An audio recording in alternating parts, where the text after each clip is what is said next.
दोस्तों आज मैं लेकर आया हूँ शर्लक होम्स की लव, डायमंड और धोखा, जिसका अनुवाद और रूपांतरण किया है तरुण कुमार वाही ने और आवाज़ जावेद अख्तर की। तो आइए रहस्य एवं रोमांच से भरपूर सदाबहार कहानी को सुनते हैं। लव, डायमंड और धोखा, the adventure of the beryl coronet. My dear Sherlock, शायद उसने ऐसा इसलिए किया होगा क्योंकि ये तो उसको पता था कि वो चोरी कर रहा है, लेकिन साथ ही उसे यह भी पता था कि घर उसके बाप का है। ये चुटकी लेते हुए मैं मुस्कुरा रहा था। होल्डर उसकी सूरत ताक रहा था। तो क्या पुलिस ने बंगले के भीतर बाहर की तलाशी ली थी? हाँ, उन्होंने कमरे में रखे सारे फर्नीचर की बारीकी से तलाशी लेने के बाद बाहर जाकर पूरे गार्डन तक हीरों को तलाश किया। हीरे मिले? मिल जाते तो मुझे आपके पास आने की क्यों जरूरत होती? तो ठीक है, हमें सच को फाइंड आउट करने दीजिए। हमें आपके साथ चलना होगा। मैं आपके बंगले को देखना चाहता हूँ। हम रेल द्वारा मिस्टर होल्डर के बंगले फेयरबैंक पहुंचे। मुझे होल्डर के साथ भीतर जाकर इंतजार करने को कहकर शर्लॉक की इमारत का मुआयना करने निकल गया। फेयरबैंक एक बहुत बड़े क्षेत्र में फैली हुई सफेद पत्थरों की बनी इमारत थी। वो बहुत शानदार थी। इमारत के फ्रंट पर दो लोहे के बड़े गेट थे। इमारत के बाईं तरफ अस्तबल को जाती एक सड़क थी और दाईं तरफ एक संकरा रास्ता था जो बाहर से इमारत के किचन की तरफ जाता था। इस वक्त वहां भी जगह जगह पर बर्फ बिखरी पड़ी थी। मैं और होल्डर डाइनिंग हॉल में उसका बेसब्री से इंतजार कर रहे थे। कमरे में फायरप्लेस में आग जल रही थी, जिसकी गर्मी कमरे में महसूस होती थी। तभी दरवाजे से एक स्लिम व बेहद खूबसूरत लड़की ने प्रवेश किया। वो मध्यम कद की थी, न बहुत लंबी न बहुत छोटी। उसके बाल सुनहरे थे। हमने अनुमान लगाया कि वो होल्डर की बेटी मैरी हो सकती है। Mary Holder. उसकी भूरी चमकदार आकर्षक आंखों में उस वक्त चिंता थी।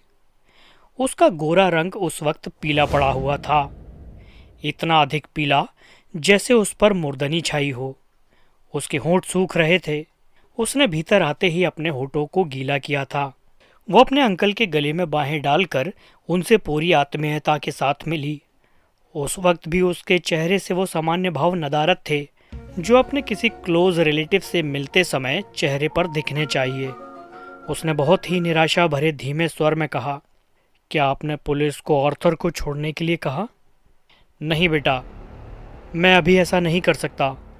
आर्थर की तरफ से अभी ऐसा कोई बयान सुनने को नहीं मिला जिससे यह लगे कि इस केस में उसकी इन्वॉल्वमेंट नहीं है। यदि वो निर्दोष है तो उसे बताना चाहिए। उसे पता होना चाहिए कि उसकी चुप्पी उसे मुजरिम बना रही है। क्या वो इतना मूर्ख है कि ये सब बातें नहीं जानता? वो भले ही चुप हो, लेकिन मैं ये बात मानने को तैयार नहीं कि उसने ऐसा किया होगा। ये मेरी आत्मा की आवाज़ है जो मुझे धोखा नहीं दे सकती। किसी की भी आत्मा की आवाज़ उसे धोखा नहीं दे सकती। आप अपनी आत्मा से पूछें, क्या वो इस बात की गवाही दे रही है? ये मेरे लिए भी दर्दनाक है कि मेरा बेटा जेल में है, लेकिन मैंने उसे अपनी आंखों से कोरोनेट के साथ देखा है। अगर उसने ये सब नहीं किया तो फिर वो आखिर मेरे कमरे में क्या करने गया था? उसने कोरोनेट को तिजोरी से बाहर क्यों निकाला? उसे सज़ा का खौफ नहीं तो वो चाहे जितना समय मर्जी चुप रहे। फिर भी मैं कहूँगी कि आप उस पर आरोप न लगाते हुए पुलिस को अपना काम करने दें। यदि पुलिस उसे दोषी पाती है तो उस पर केस दायर करेगी। वो बहुत निराश थी। वो बहुत हताश थी। वो बहुत दुखी थी। वो बहुत डिप्रेस थी। आर्थर के जेल में होने की कल्पना ही उसे असहनीय हो रही थी। इसलिए मैंने मास्टर डिटेक्टिव शर्लक होम्स को इस केस की इन्वेस्टिगेशन के लिए बुलाया है। उसने पहली बार मेरी तरफ देखा। उसकी निराशा अभी भी कम न हुई थी। उसने मेरी तरफ देखते हुए कहा, क्या ये? नहीं, ये नहीं। ये उनके सहायक डॉक्टर वॉटसन हैं। मिस्टर शर्लॉक हमारे घर को अच्छी तरह से देखने और उसका मुआयना करने गए हैं। मैंने उन्हें अस्तबल की तरफ जाते देखा था। शायद वे अब भी उधर ही हों। उसकी बेचैनी और बढ़ गई थी। मैंने मास्टर डिटेक्टिव के बारे में सुना है। मुझे उम्मीद है कि वो अपने लक्ष्य तक ज़रूर पहुंच जाएंगे। मुझे उम्मीद है कि वे आर्थर को बेगुनाह व निर्दोष साबित कर देंगे। ज़रूर। ठीक उसी पल शर्लॉक ने भीतर कदम रखते हुए कहा, मेरी पूरी कोशिश होगी कि दोषी कानून के पंजे से बचने ना पाए और निर्दोष बेवजह फंसने ना पाए। शर्लॉक के जूते पूरी तरह बर्फ से भर गए थे, जिन्हें उतारकर वो उन पर जमा हो चुकी बर्फ को छटक रहा था। लेकिन क्या उससे पहले मैं आपसे कुछ बातें कर सकता हूँ? ज़रूर, मुझे आर्थर की चिंता है। क्या तुमने भी कल रात कोई तेज़ आवाज़ सुनी थी, जैसे कि मिस्टर होल्डर ने बताया था? नहीं, मैं अपने अंकल की तेज़ आवाज़ें सुनकर ही नीचे पहुंची थी। तुम्हारे अंकल बता रहे थे कि घर की सारी खिड़कियां इत्यादि रोज़ तुम ही बंद करती हो। हाँ, क्या घटना से पहले की रात भी तुमने ऐसा ही किया था? हाँ। तो क्या अगले दिन सुबह तक भी सभी खिड़कियां बंद थीं? हाँ। घटना से पूर्व की रात तुमने अपनी मेड लूसी को बाहर जाते हुए देखा था? हाँ। क्या उसका कोई बॉयफ्रेंड भी है? तुमने अपने अंकल को बताया था कि तुमने उसे अपने बॉयफ्रेंड के साथ बाहर जाते देखा था? हाँ। क्या उसकी एक टांग नहीं है और वो लकड़ी की गोलाकार टांग के सहारे चलता है? हाँ हाँ। सहसा उसकी आवाज़ गले में फंसने लगी। वो भौचक्की होकर शर्लॉक की तरफ देखने लगी, मानो उसने कोई अजूबी बात कह दी हो। उसने हक्के बक्के होकर पूछा, यह बात आपने कैसे जानी? क्या आप कोई जादूगर हैं? नहीं, इसमें कोई जादूगरी नहीं है। इसे नज़र का फेर कहते हैं। अक्सर कुछ लोग कुछ चीज़ों को नज़रअंदाज करते हैं।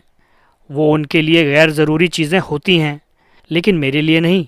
मेरे लिए वही चीज़ें बहुत ज़रूरी होती हैं, खासकर तब तो और जब उससे किसी की ज़िंदगी और मौत का फैसला जुड़ा हो। क्या आपको लगता है कि वो दोनों घर में रॉबरी या चोरी का प्लान कर रहे थे? मेरी समझ में यह नहीं आता कि आप इसमें वक्त खराब क्यों कर रहे हैं। चोरी ऑर्थर ने की है, मेरे बेटे ने। मैं अभी इस मुद्दे पर वापस आऊंगा मिस्टर होल्डर। हाँ तो मिस मैरी, यदि कोई आपके बंगले के भीतर आना चाहे तो ये मेन गेट से आए बिना मुमकिन नहीं।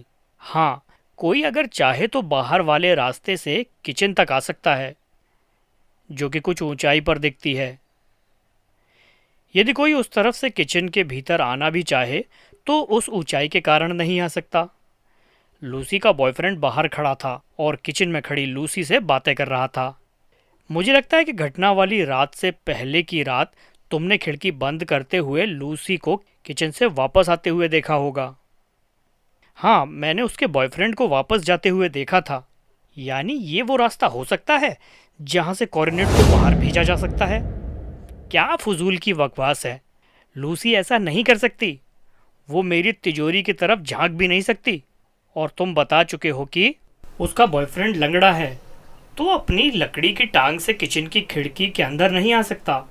होल्डर कह उठा, मेरे विचार में अब मुझे आपके उस कमरे को चलकर देखना चाहिए जहां आपने कॉर्नेट रखा था।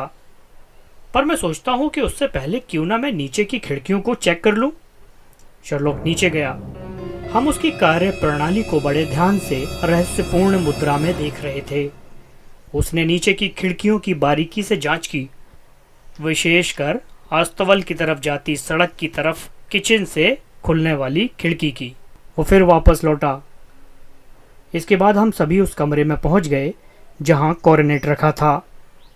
शर्लक ने बड़े ध्यान से तिजोरी के लॉक को देखा। लॉक को तोड़ा नहीं गया था। उसके पूछने से पहले ही होल्डर बोल उठा, इसे केवल ऑर्थर ही खोल सकता था। उसने मुझे बताया भी था कि उसने मास्टर की का प्रयोग कर एक बार बचपन में किसी अलमारी को खोला था। इसकी असली चाबी इस वक्त कहाँ है? मेरे पास है, ये रही।